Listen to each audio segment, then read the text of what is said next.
Hello दोस्तों, आप लोग कैसे हैं। आशा करते हैं आप लोग ठीक हैं। ठीक है। देखिए, आज हम क्लास 6 साइंस के चैप्टर गति एवं दूरियों का मापन इसके प्रश्नों की चर्चा करेंगे। देखिए, अभ्यास प्रश्न 1। वायु, जल तथा थल पर उपयोग किए जाने वाले परिवहन के साधनों में प्रत्येक के दो दो उदाहरण लिखिए। देखिए, वायु परिवहन के साधन कौन कौन से हैं? हवाई जहाज और गैस का गुब्बारा। ठीक है। वायु परिवहन के साधन कौन कौन से हैं? हवाई जहाज और गैस का गुब्बारा। जल परिवहन के साधन कौन कौन से हैं? जलयान, मोटर बोट, नाव। ठीक है। कौन कौन है जल परिवहन के? जलयान, मोटर बोट और नाव। तीसरा, थल परिवहन के साधन कौन कौन से हैं? रेल, बस, कार, मोटर साइकिल। ये सब किसके साधन है? थल परिवहन के साधन या स्थल पर चलने वाले, जमीन पर चलने वाले। ठीक है। देखिए अगला प्रश्न। रिक्त स्थानों की पूर्ति कीजिए। 1 मीटर में कितने सेंटीमीटर होते हैं? कितने होते हैं? 100 सेंटीमीटर। कितने सेंटीमीटर? 100 सेंटीमीटर। 5 किलोमीटर में कितने मीटर होते हैं? 5000 मीटर। कितने मीटर? 5000 मीटर। झूले पर किसी बच्चे की गति कौन सी होती है? दोलन गति। कौन सी गति होती है? दोलन गति। ठीक है।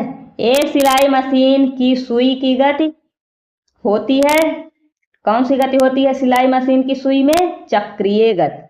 कौन सी गति? चक्रीय गति। ठीक है, चक्रीय गति। ठीक। ये देखिए,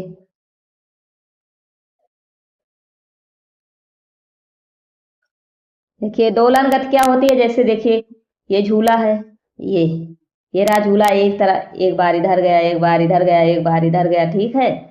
ये कौन सी गति है? दोलन गति है। ठीक है। कौन सी गति है?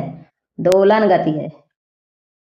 आगे देखिए, और देखिए ये जो 5 किलोमीटर है, देखिए 1 किलोमीटर में कितने होते हैं? 1 किलोमीटर में 1000 मीटर। ठीक है। तो 5 किलोमीटर में कितने होंगे? 1000 गुणे 5। 1000 गुणे 5 मतलब 5000 मीटर। ठीक है, शायद समझ में आ गया। आगे देखिए, पग अथवा कदम का उपयोग लंबाई के मानक मात्रक के रूप में क्यों नहीं किया जाता? कदम तथा पग पैरों की लंबाई प्रत्येक व्यक्ति की भिन्न भिन्न होती है। इसी कारण से इन्हें मानक लंबाई के रूप में नहीं माना जाता। ठीक है। किसी व्यक्ति की लंबाई मतलब पैर की लंबाई बहुत बड़ी होती है, तो किसी व्यक्ति की छोटी होती है, इसीलिए इसको एक मानक लंबाई के रूप में नहीं माना जाता। ठीक है। देखिए अगला प्रश्न। निम्नलिखित को लंबाई के बढ़ते परिमाण में व्यवस्थित कीजिए।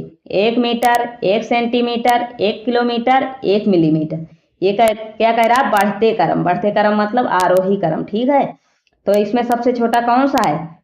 1 मिलीमीटर, फिर 1 सेंटीमीटर, 1 मीटर और 1 किलोमीटर। पहले क्या लिखेंगे? 1 मिलीमीटर, फिर 1 सेंटीमीटर, फिर 1 मीटर, इसके बाद 1 किलोमीटर। ठीक है। आगे देखिए,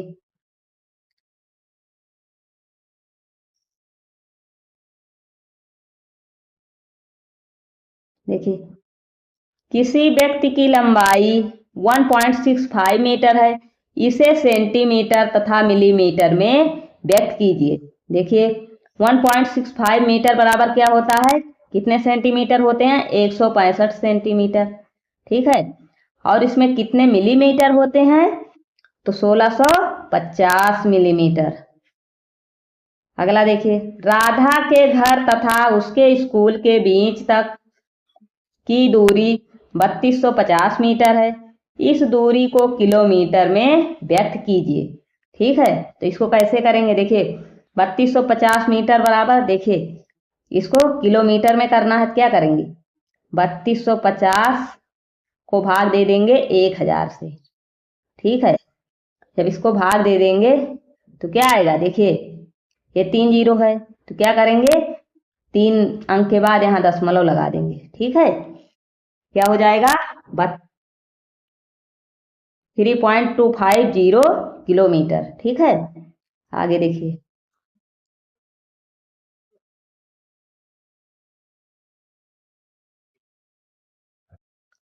किसी स्वेटर बुनने की सलाई की लंबाई मापते समय स्केल पर यदि इसके एक सिरे का पाठ्यांक 3 सेंटीमीटर है तथा दूसरे सिरे का पाठ्यांक 33.1 सेंटीमीटर है तो सलाई की लंबाई ज्ञात कीजिए। ठीक है, इसको क्या करना है, इसको घटा देंगे। देखिए सुई की लंबाई कितनी है 33.1 सेंटीमीटर और उसके बाद इसके सिरे का पाठ्यांक की लंबाई कितनी है 3 सेंटीमीटर। जब इसमें से इतना घटा देंगे, देखिए 33.1 में से 3 सेंटीमीटर घटा देंगे, कितना 3 सेंटीमीटर, तो कितना बचेगा, देखिए 1.03, कितना बचेगा 30.1। ठीक है, कितना बचेगा 30.1। आगे देखिए अगला प्रश्न। किसी चलती हुई साइकिल के पहिए तथा चलते हुए छत के पंखे की गतियों में समानताएं तथा असमानताएं लिखिए। साइकिल तथा छत के विद्युत पंखे की गति चक्रीय गति होती है। ठीक है, साइकिल देखिए, साइकिल ऐसे ऐसे घूमती रहती, पंखा भी ऐसे ऐसे घूमता रहता है, ये सब कौन सी गति है, चक्रीय गति है। ठीक है, साइकिल तथा छत के विद्युत पंखे की गति चक्रीय गति है जो गति में समानता दर्शाती है। ठीक है, मतलब समान गति से पंखा चलता है, समान गति से ही साइकिल का चक्का भी चलता है। देखिए छत के पंखे में गति के साथ साथ स्थान परिवर्तन नहीं होता। ठीक है, पंखा एक ही जगह ऐसे ऐसे चलता रहता है, जबकि साइकिल के पहिए में गति के साथ स्थान परिवर्तित भी होता है जो दोनों की गतियों में भिन्नता को दर्शाता है। ठीक है, ये देखिए ये पंखा एक ही जगह ऐसे चलता है लेकिन साइकिल ऐसे ऐसे आगे बढ़ती रहती है। ठीक है, ऐसे फिर यहाँ चलेगी, ऐसे ऐसे बढ़ती रहेगी। ठीक है, आगे देखिए।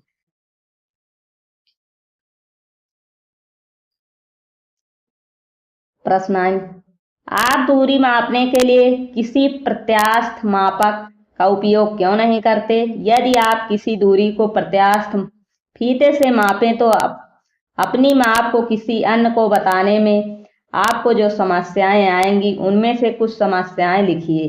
देखिए हमें किसी भी लंबाई को मापते समय इलास्टिक या प्रत्यास्थ मापनी का प्रयोग नहीं करना चाहिए। इसका कारण यह है कि मापनी द्वारा मापते समय वह खींच जाएगी। लंबाई इलास्टिक के कारण कम या अधिक हो सकती है, अतः हम इस प्रकार की मापनी से लंबाई की सही माप नहीं ले सकते। इस प्रकार की मापनी से मापते समय लंबाई कम या अधिक हो सकती है। देखिए आवर्तीगत। आवर्तीगत के दो उदाहरण लिखिए। आवर्तीगत के उदाहरण निम्नलिखित हैं। पहला लोलक की गति, शिशु का झूला, वृक्ष की शाखा का हिलना, ये सब क्या है, आवर्ती गति है। ठीक है, आज की वीडियो में इतना ही।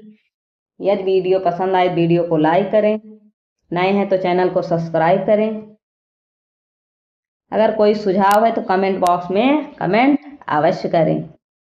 जय हिंद, जय भारत।